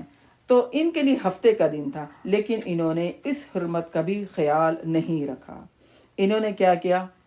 دو نمبری، جیسے کہ ہم دو نمبریاں کرتے ہیں نا، انہوں نے کیا کیا کہ جمعے والے دن ہی جال لگا کر رکھنا شروع کر دیا، یعنی جال ڈال دیتے تھے، ٹھیک ہے، اور پھر جیسے ہی ہفتے کا دن گزرتا تھا، اتوار والے دن یا اتوار کی رات کو وہ جال اٹھاتے، کہتے یہ تو مچھلیاں خود ہی آ گئی ہیں، لوگوں سے یہ کہتے، یہ جو ہم نے جال لگایا تھا نا، یہ تو نہیں بتاتے تھے ہم نے جال لگایا، کہتے تھے دیکھو یہ تو خود بخود مچھلیاں آ گئی، ہم نے پکڑی تھوڑی ہیں، دو نمبری کرتے تھے۔ تو لہذا اللہ تعالیٰ کہہ رہے ہیں کہ دیکھو تم ان لوگوں کو بھی جانتے ہو جنہوں نے ہفتے کے دن کے بارے میں زیادتی کی۔ اللہ نے منع کیا تھا کہ ہفتے والے دن کوئی دنیاوی کام نہیں کرنا۔ فَقُلْنَا لَهُمْ كُونُوا قِرَدَةً خَاسِئِينَ، لیکن انہوں نے پھر بھی اللہ کے نافرمانی کی تو اللہ تعالیٰ نے ان کو بنا دیا دھتکارا ہوا بندر سزا کے طور پر، سزائیں بھی مل رہی ہیں۔ اور پھر فجعلناہا نکالا لما بین یدیہا، پھر اس واقعے کو اللہ نے عبرت بنایا ما بین یدیہا، جو موجود لوگ تھے، وما خلفہا، اور جو بعد کے لوگ تھے، وموعظۃ للمتقین، اور جو نیک لوگ تھے ان کے لیے اللہ نے اس کے واقعے میں نصیحت بنائی ہے، متقی لوگوں کے لیے۔ اور پھر وَإِذْ قَالَ مُوسَىٰ لِقَوْمِهِ، اور جب موسیٰ علیہ السلام نے اپنی قوم سے کہا، اب ہوا یہ کہ اب یہاں تک تو ہم نے پڑھا نا کہ احسان اللہ تعالیٰ کر رہے ہیں اور یہ نافرمانے پر اللہ تعالیٰ ان کو سزا بھی دے رہے ہیں، پھر سدھرتے ہیں اور پھر بھول جاتے ہیں۔ اب ہوا یہ کہ ان میں ایک مالدار شخص تھا، ٹھیک ہے، تو اس مالدار شخص کو، یعنی چچا تھا، بھتیجے نے اس مالدار چچا کو قتل کر دیا۔ جب قتل کر دیا تو وہ جو لاش تھی اس کو اٹھا کر اس نے کسی کی بھی دروازے کے آگے رکھ دیا۔ جب رکھ دیا تو اب ان کو قاتل کا پتہ نہیں چل رہا کہ بھئی قاتل کون ہے، قاتل کون ہے، کس نے قتل کیا، مکر گیا جو قاتل تھا۔ تو اللہ تعالیٰ نے ان سے کہا وَإِذْ قَالَ مُوسَىٰ لِقَوْمِهِ إِنَّ اللَّهَ يَأْمُرُكُمْ أَن تَذْبَحُوا بَقَرَةً، جب موسیٰ علیہ السلام نے اپنی قوم سے کہا کہ اللہ قاتل کا پتہ نہیں چل رہا، اللہ تمہیں حکم دیتا ہے کہ تم ایک گائے کو ذبح کرو، کہنے لگے قالوا اتتخذنا ہزوا، موسیٰ تم ہم سے مذاق تو نہیں کر رہے؟ دیکھیں پیغمبر سے کیسی باتیں کر رہے ہیں، اتنی دلیر، اتنی قوم تھی ایسے کہ فوراً ہی کہہ دیتے تھے، اور ان کے اس بات پر یقین ہی نہیں تھا کہ موسیٰ وہ بات کرتے ہیں جو اللہ رب العزت انہیں کہتے ہیں۔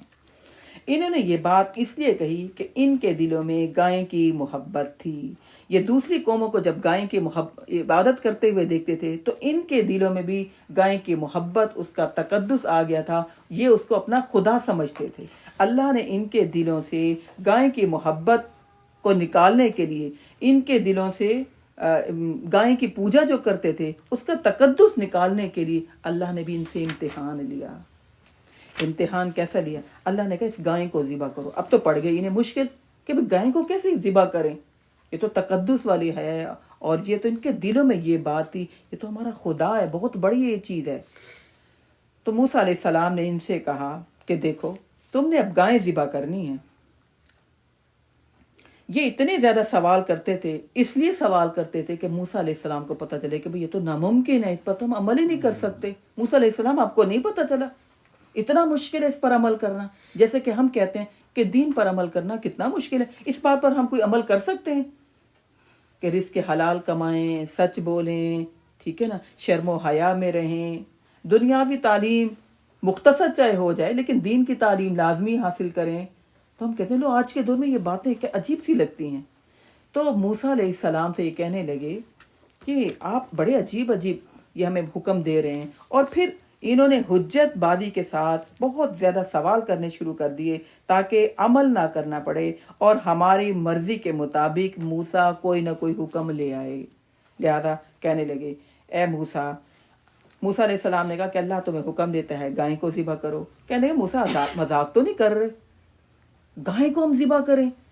قال اعوذ باللہ ان اکون من الجاہلین، موسیٰ علیہ السلام نے جواب دیا میں اللہ کی پناہ مانگتا ہوں، میں جاہلوں جیسی بات کیوں کروں۔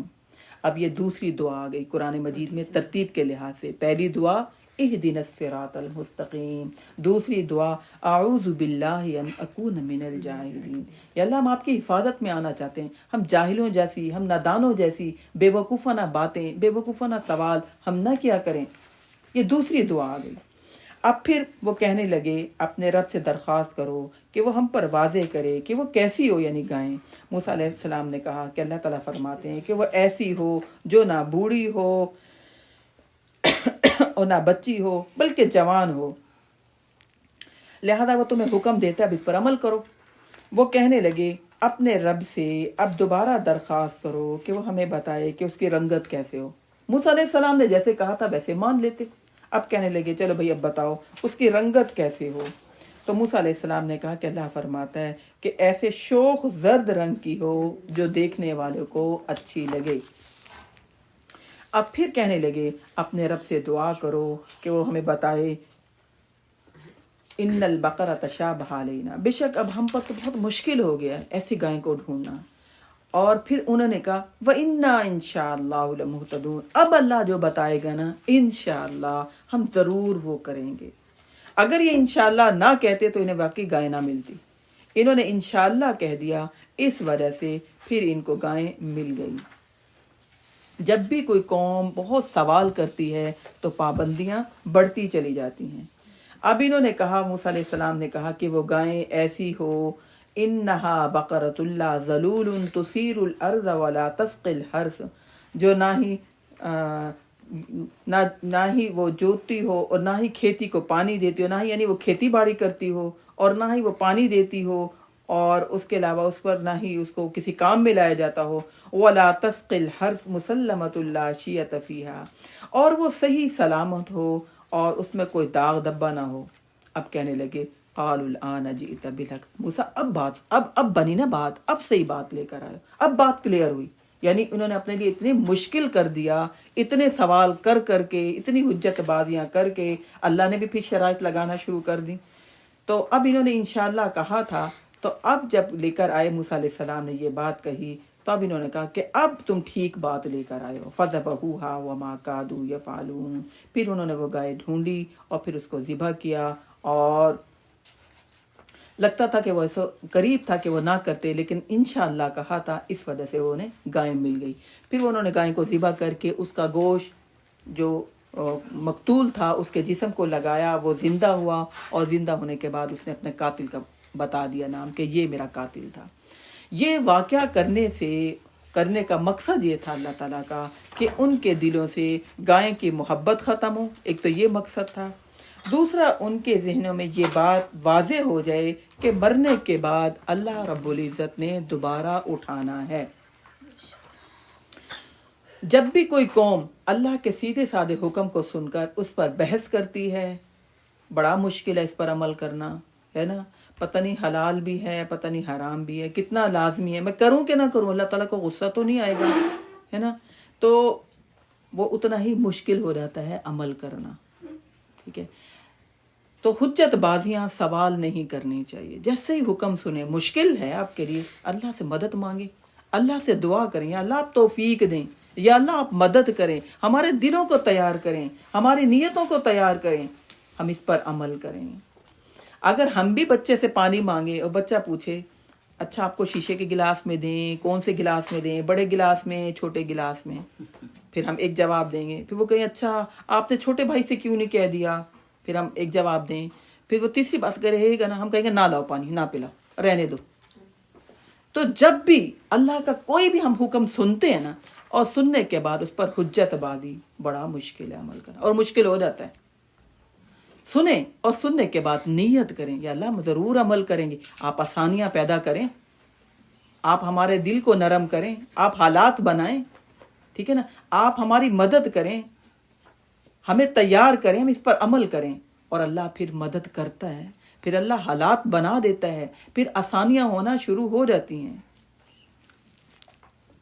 وَإِذْ قَتَلْتُمْ نَفْسًا فَادَّارَأْتُمْ فِيهَا، اور پھر جب تم نے قتل کیا ایک آدمی کو، پھر تم اس کے بارے میں فَادَّارَأْتُمْ، اختلاف کر رہے تھے آپس میں، بحث میں لگے ہوئے تھے، بھئی اس نے قتل کیا، اس کا قاتل یہ.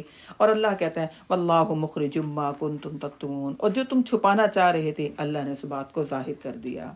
پھر ہم نے حکم دیا کہ اس کا ایک ٹکڑا اس کے بعد حصے پر لگاؤ.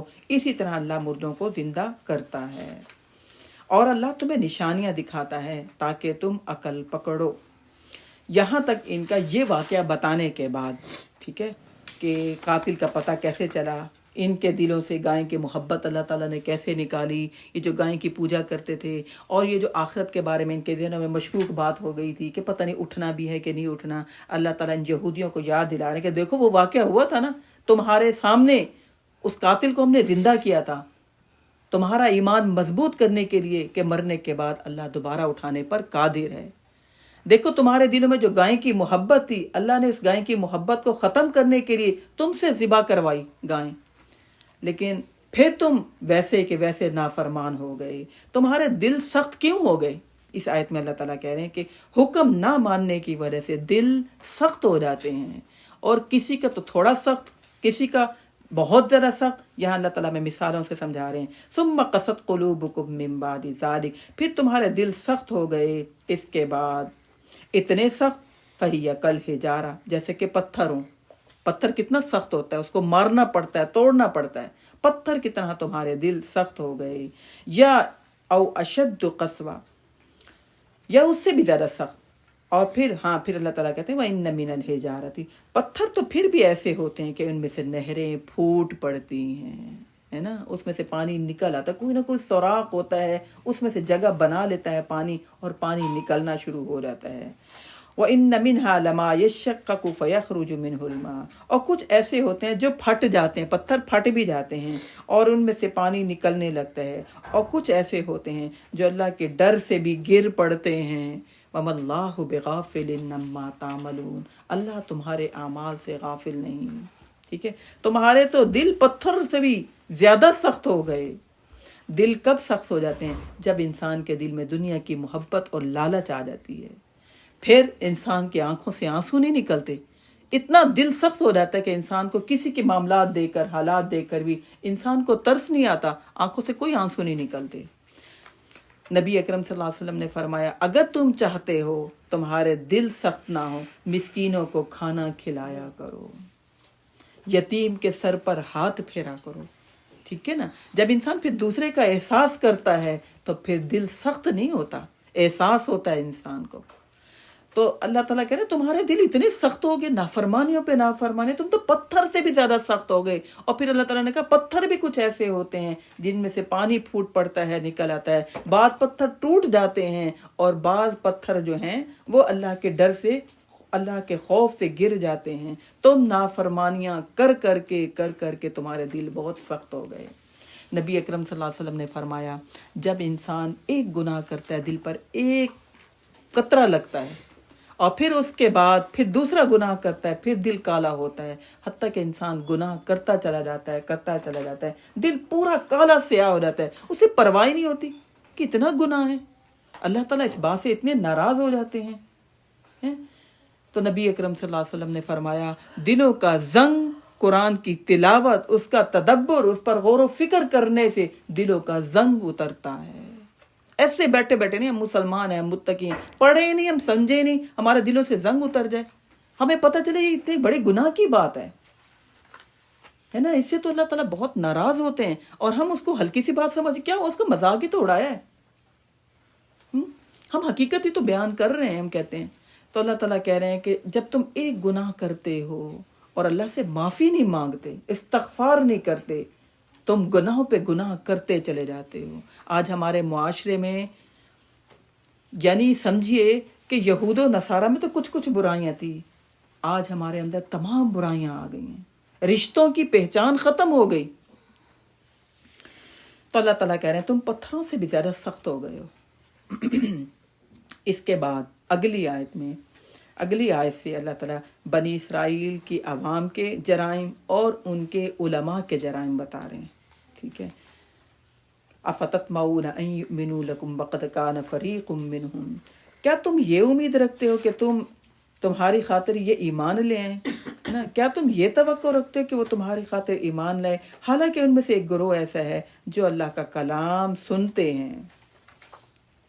اب مسلمانوں سے کہہ رہے ہیں اللہ تعالیٰ کہ تمہیں کیا لگتا ہے یہ اتنے سخت دل والے ہیں، تم سمجھتے ہو کہ یہ لوگ تو ہمیں پہلے بتایا کرتے تھے کہ آخری نبی نے آنا ہے، یہ ایمان لے آئیں گے، حالانکہ ایک فریق ان میں سے اللہ کا کلام سنتا بھی ہے، اور پھر سننے کے بعد ثم یحرفونہ، اس کو سننے سمجھنے کے بعد اس میں تحریف کر دیتے ہیں، تبدیلی کر دیتے ہیں۔ اللہ نے اتنی سختی نہیں رکھی، تبدیلی کر دیتے ہیں جیسے ہم تبدیلی کر دیتے ہیں، اتنی سختی تھوڑی ہے۔ اللہ بڑا غفور الرحیم ہے۔ اللہ کہہ رہا ہے یہ سننے کے بعد، سمجھنے کے بعد پھر بھی دین میں یہ تبدیلی کر دیتے ہیں۔ ما عقلوہ وہم یعلمون، حالانکہ اس کو سمجھتے بھی ہوتے ہیں۔ اور جب یہ ایمان والوں سے ملتے ہیں تو کہتے ہیں ہم ایمان لے آئے، اور جب علیحدہ ہوتے ہیں تو کہتے ہیں تم مسلمانوں کو وہ راز کی باتیں کیوں بتلاتے ہو جو اللہ نے تم پر کھول دیں، یہ اپنے رب کے پاس تمہارے خلاف مقدمہ کریں گے، تمہیں عقل نہیں آتی۔ یعنی یہودیوں پر ایک ایسا دور بھی آیا کہ تورات صرف ان کے علماؤں کے پاس ہوتی تھی، ٹھیک ہے، عوام کے گھروں میں تورات کو رکھنا جائز نہیں ہوتا تھا، اور وہ دور آج بھی آ گیا۔ آج بھی علماء کہتے ہیں قرآن کو آپ سب پڑھ کے نہیں سمجھ سکتے. اور آج بھی وہ دور آ گیا کہ کہتے ہیں خواتین تو بالکل دین کو نہیں سمجھ سکتی، یہ تو علماؤں کا کام ہے. آج بھی وہ دور آ گیا، وہ کہتے ہیں عورت کا کہاں ہے کہ وہ دین کی بات سمجھائے بتائے، یہ تو مردوں کا کام ہے. تو اس دور میں بھی انہوں نے کہا کہ بھائی یہ جو ہے تورات سب اپنے گھروں میں نہیں رکھ سکتے، اور پھر اس کے علاوہ جن جن کے پاس تھی اور وہ پڑھتے تھے اور وہ میچ کرتے تھے کہ جو پیشین گویاں کی گئیں وہ نبی اکرم صلی اللہ علیہ وسلم کے اندر موجود ہیں، تو وہ اپنے ساتھیوں سے کہتے تھے ان مسلمانوں کو بتانا نہیں ہے، اگر بتا دیا تو اللہ تعالیٰ کے ہاں یہ جا کر کہیں گے یا اللہ انہوں نے تمہیں سچ بات بتائی تھی اور خود عمل نہیں کیا. اولا یعلمون ان اللہ، اللہ تعالیٰ کہتا ہے کیا یہ نہیں جانتے اللہ تمام باتوں کو، جو تم چھپی باتیں کرتے ہو، جو ظاہری باتیں کرتے ہو، اللہ تمام باتوں کو جانتا ہے. تم کیا سمجھتے ہو کہ تم چھپ کے بات کر رہے ہو، تم اکیلے میں بات کر رہے ہو، رازوں میں بات کر رہے ہو. اللہ کے لوگوں سے تو تم چھپ جاؤ گے، اللہ سے تم نہیں چھپ سکتے. اور ان میں سے کچھ گروہ ایسے بھی ہے جو ان پڑھ ہیں، لا یعلمون الکتاب، انہیں کتاب کا علم نہیں ہے مگر ان کے پاس جھوٹی آرزویں ہیں، اور یہ صرف وَإِنْهُمْ إِلَّا يَظُنُّونَ، یہ صرف گمان پر لگے ہوئے ہیں، ان کے پاس گمان ہی ہیں.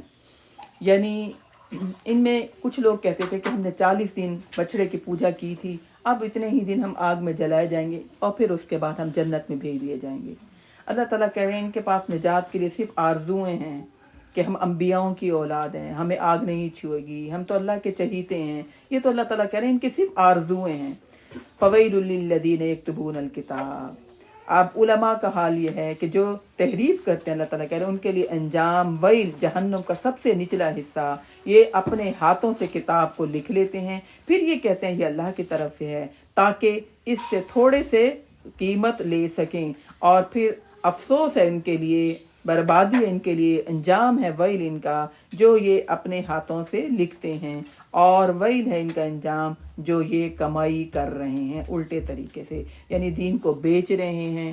ٹھیک ہے، ان کے علماء دین کی بات کو بدل دیتے ہیں لوگوں کے دنیاوی فائدے کے لیے، خود اپنے دنیاوی فائدے کے لیے دین کو بدل دیتے ہیں. اللہ تعالیٰ کہہ رہے ہیں ان کے لیے یہ جو ہے بہت برا انجام ہے. اور یہ کہتے ہیں چند دن کے علاوہ ہمیں آگ نہیں چھوئے گی. آپ ان سے پوچھئے کیا تم نے اللہ سے کوئی عہد لے رکھا ہے؟ یعنی جو مسئلے، جو فتوے اپنے خواہشات نفس سے تم گھڑ لیتے ہو اور پھر اس پر لگا دیتے ہو کہ اللہ نے یہ کہا، کیا اللہ نے تمہیں کوئی عہد دیا ہے، کوئی باتیں تمہیں لکھ کر دی ہیں؟ فَلَن يُخْلِفَ اللَّهُ عَهْدَهُ، اللہ تو اپنا وعدہ خلافی نہیں کرتا. یا پھر تم اللہ پر ایسی باتیں کہتے ہو جس کا تمہیں علم ہی نہیں. بات یہ ہے کہ جس نے بھی برے کام کیے پھر اس کے گناہوں نے اسے گھیر لیا تو ایسے ہی لوگ جہنم میں ہمیشہ رہیں گے. یعنی انہوں نے پھر معافی بھی نہیں مانگی جس سے غلطی ہو گئی. وَأَحَاطَتْ بِهِ خَطِيئَتُهُ، وہ اسی گناہ میں گرا بھی رہا، معافی نہیں مانگی، تو پھر اس کے لیے جہنم کی آگ ہے اور وہ اس میں ہمیشہ رہیں گے. اور وہ لوگ جو ایمان لائے اور انہوں نے اچھے عمل کیے یہ لوگ جنتی ہیں اور یہ اس میں ہمیشہ رہیں گے. اور وہ وقت تو یاد کرو اے بنی اسرائیل جب ہم نے پختہ تم سے عہد لیا تھا کہ تم اللہ کے سوا کسی کی عبادت نہیں کرو گے اور والدین کے ساتھ احسان کرو گے اور قریبی رشتہ داروں، یتیموں اور مسکینوں کے ساتھ اچھا برتاؤ کرو گے اور لوگوں سے اچھی بات کرو گے اور نماز کو قائم کرو گے اور زکوٰۃ کو دو گے. پھر تم پھر گئے مگر تھوڑے تم میں سے، اور تم تو حد سے اعراض کرنے والے ہو. یہاں پر اللہ تعالیٰ نے ان کو 5 احکام جو تورات میں ان کے بنیادی تھے اس کا تذکرہ کر رہے ہیں. اور یہی احکام ہماری شریعت میں بھی ہیں کہ ہم نے اللہ کے سوا کسی کی عبادت نہیں کرنی اور والدین کے ساتھ احسان کرنا ہے، رشتہ داروں، یتیموں، مسکینوں کے ساتھ اچھے طریقے سے بات کرنی ہے اور نماز کو قائم کرنا ہے اور زکوٰۃ دینا ہے. یہ ہماری شریعت میں بھی ہے. اور پھر وہ وقت تو یاد کرو جب ہم نے تم سے پختہ عہد لیا تھا کہ تم خون بہا نہیں کرو گے اور نہیں تم نکالو گے اپنے گھروں سے اپنے ہی بندوں کو. پھر تم نے اقرار کیا اور تم اس بات پر خود بھی گواہ تھے.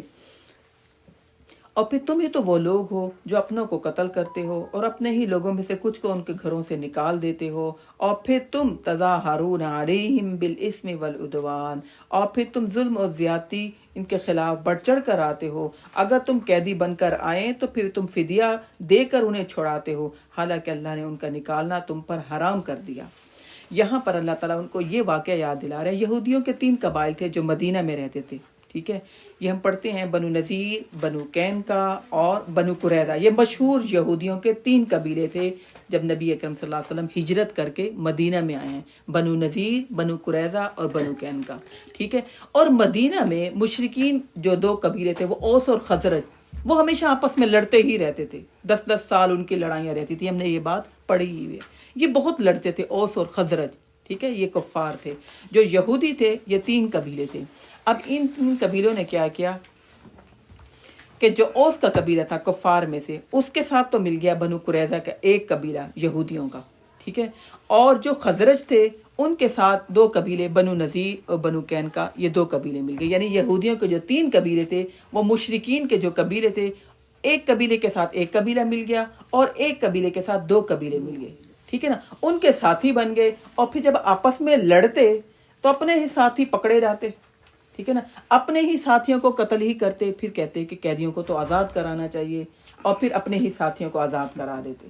اس بات کا تذکرہ اللہ تعالیٰ یہاں پر کر رہے ہیں کہ دیکھو میں نے تو تمہاری کتاب میں کہا تھا کہ تم ایک دوسرے کا خون نہیں بہاؤ گے، ایک دوسرے کو جلا وطن نہیں کرو گے، یعنی اپنے ملک سے نہیں نکالو گے، ظلم و زیادتی نہیں کرو گے، اور پھر تم یہ سب کچھ کرنے کے بعد فدیہ دے کر قیدیوں کو چھڑاتے ہو۔ یہاں پر اللہ تعالیٰ یہودیوں کی رسوائی کی وجہ بتا رہے ہیں کہ تم شریعت کی کچھ باتوں پر، جزوی حصے پر تو عمل کرتے ہو اور کچھ کو چھوڑ دیتے ہو۔ افتؤمنون ببعض الکتاب وتکفرون ببعض، کیا تم کتاب کے کچھ حصے پر ایمان لاتے ہو اور بعض کا انکار کر دیتے ہو؟ یعنی ساری برائیاں کرتے ہو اور پھر بعد میں ان قیدیوں کو آزاد کروا دیتے ہو۔ کبھی بڑا ثواب کا کام ہے عذاب، پہلے لڑو ہی نہیں، ہے نا، قتل کرو ہی نہیں، خون بہا کرو ہی نہیں، وہ سب تم کام کرتے ہو، لڑائی میں پیش ہوتے ہو، اور پھر کہتے ہو دیکھو ہمارے قبیلے کا وہ آدمی جو ہے نا قیدی بن گیا، پھر آزاد کراتے ہو، پھر فدیہ دیتے ہو۔ تو یہاں پر جو ہے اللہ تعالیٰ کہہ رہے ہیں کہ دیکھو تمہاری رسوائی کی وجہ یہ ہے کہ جو بات تمہیں سوٹ کرتی ہے، اچھی لگتی ہے، آسان لگتی ہے، اس کو تو لے لیتے ہو، اور جو بات تمہیں مشکل لگتی ہے اس پر عمل نہیں کرتے۔ آج امت محمدیہ کے بھی زوال کی یہی وجہ ہے۔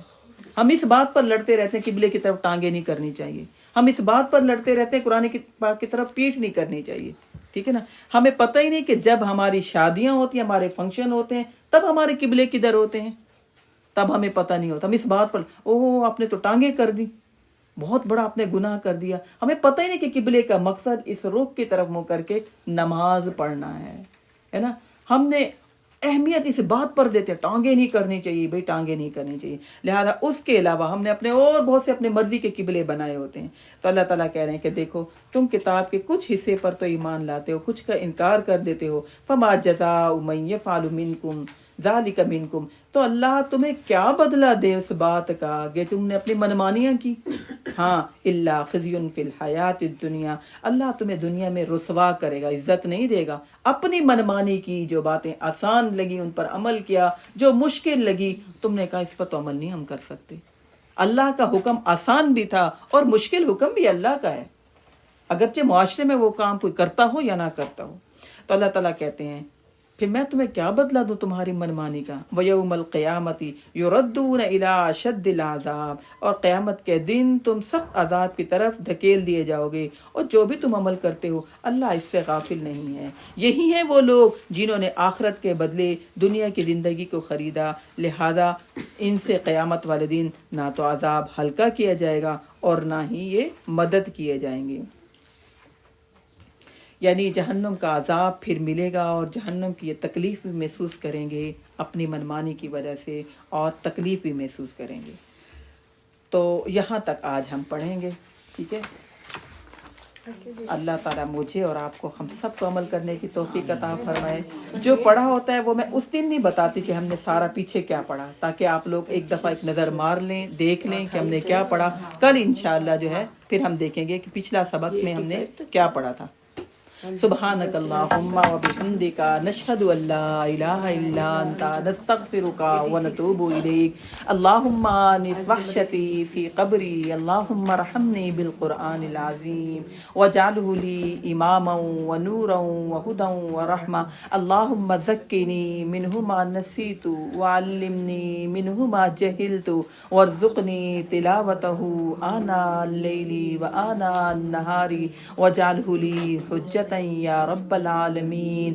بارک اللہ لی ولکم فی القرآن العظیم ونفعنی وإیاکم بالآیات والذکر الحکیم. آمین ثم آمین.